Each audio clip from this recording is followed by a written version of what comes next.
কুষ্টিয়ার কুমারখালী পৌর এলাকার কুণ্ডুপাড়া গ্রামে কয়েকশো মিটার ভূমি নদী ভাঙ্গনের ঝুঁকিতে রয়েছে মসজিদ সহ শতাধিক আধা পাকা বসতবাড়ি। আমাদের বসতবাড়ি ভেঙে যাচ্ছে, আমরা খুবই চিন্তিত।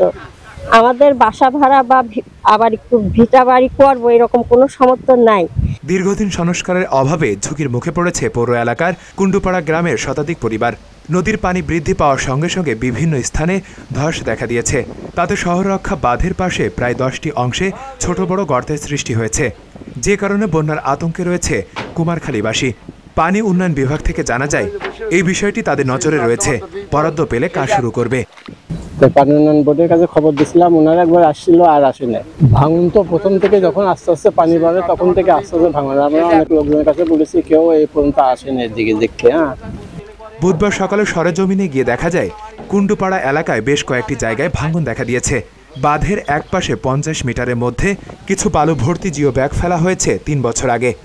তাই পানি উন্নয়ন বোর্ডের কাছে, প্রধানমন্ত্রীর কাছে আমাদের আকুল আবেদন, আমাদের জায়গাটা যদি বাইরে দেয় আমরা বসবাস করতে পারি, সেটাই আমাদের।